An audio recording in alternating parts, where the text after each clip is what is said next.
అది తెల్లవారుజాము సమయం. గూటిలోని కాకి నిద్రలేచి చుట్టూ పరికించింది విసుగ్గా. గొంతు సవరించుకుని కొన్నిసార్లు కావు కావు మంది విసుగ్గా. అది ఒకసారిగా చెవులు రిక్కించింది. పక్కనే ఎక్కడో ఒక కోకిల తీయని పాట పాడుతోంది. కొంచెం సేపు ఆ కాకి ఆ పాటను ఆనందించింది. తరువాత దానికి వెర్రెత్తింది. ఇది న్యాయం కాదు. కోకిల పెట్టిన గుడ్డును తను వెచ్చగా పొదిగింది.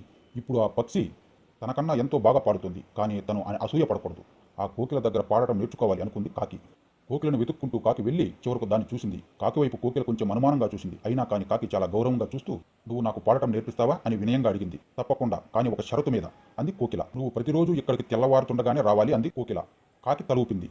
సరే మంచిది, నీకు రేపటి నుండే పాఠాలు మొదలు అంది కోకిల తన పనులు చేసుకోవడానికి ఎగిరిపోతూ. కాకికి నిద్ర అంటే చాలా ఇష్టం. సూర్యోదయానికి ముందు ఎప్పుడూ నిద్ర మేల్కొని ఎరగదు. కానీ మర్నాటి ఉదయం సంగీత పాటలు మొదలవుతాయి. నిద్రపోయే ముందు గడియారాన్ని సరిచేసి అలారం మోగేలా పెట్టింది. అలారం మోగగానే కాకి మంచంలోంచి దూకి కళ్ళు నలుపుకుంటూ నిద్రని తరిమేసి పాఠాలు నేర్చుకోవడానికి పరిగెత్తింది. అప్పటికే చాలాసేపటి నుంచి కోకిల అసహనంగా ఎదురు చూస్తోంది. కాకి వచ్చి పక్క కొమ్మ మీద వాలిందో లేదో సంగీత పాఠం మొదలయ్యింది. ఇప్పుడు ఇలా నువ్వు పాడాలి అంటూ కుహు కుహు అంటూ కూసింది. కాకి ఉత్సాహంగా ప్రయత్నించింది. కానీ కా కా అని మాత్రమే అనగలిగింది. కొంచెం సేపటికి కోకిల విసిగి వేసారిపోయింది. నీకు సంగీతం నేర్పడం అసాధ్యం, నువ్వు వేరే గురువును చూసుకో అంటూ ఎగిరిపోయింది. కాకి చాలా నిరుత్సాహపడింది. కన్నీరు కారుస్తూ తన గూటికి చేరుకుంది. రోజులు గడుస్తున్నాయి. ఒక రోజు ఆకాశం నల్ల మబ్బులతో నిండింది. కాకి చూసింది. సన్నని తుంపరతో వాన కురవటం మొదలుపెట్టింది. నెమలి తన అందమైన పింఛాన్ని విప్పి నాట్యం చేయడం తన గూటి నుంచి కాకి చూసింది. దానికి నాట్యం చేయాలనే కోరిక బలంగా కలిగింది. తన కోరిక తీరటంలో నెమలి సాయం చేయగలదేమో అని ఆలోచిస్తూ నెమలిని కలవడానికి ఎగిరి వెళ్ళింది. నెమలి నెమలి నువ్వు నాకు నాట్యం నేర్పించగలవా అని అడిగింది కాకి. తప్పకుండా నేర్పుతాను, నేను ఎలా చేస్తావో నువ్వు అచ్చం అలాగే చెయ్యి అంటూ తన పొడవాటి పింఛాన్ని పురి విప్పింది. కాకి మొదటిసారి ప్రయత్నించింది. కాకి నెమలిలాగా పురి విప్పటం వీలు కావడం లేదు. నేను చేస్తున్నప్పుడు సరిగ్గా చూడు, నువ్వు చేస్తుంది సరికాదు అని చెప్పింది నెమలి.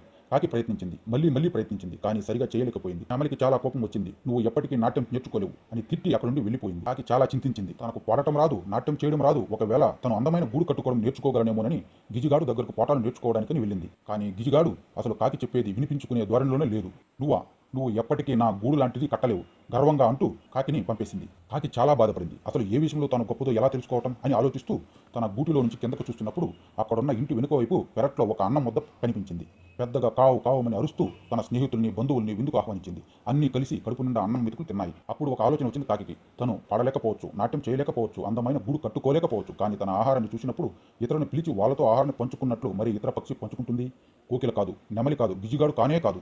తనలాగా ఇతర కాకులు తప్ప మరి పక్షి ఆ పని చేయదు. తన గురించి తానే విషయాన్ని తెలుసుకున్నందుకు కాకి చాలా సంతోషపడింది. అలాంటి ఉదార బుద్ధి గల కాకి కుటుంబానికి చెందినందుకు గర్వపడింది.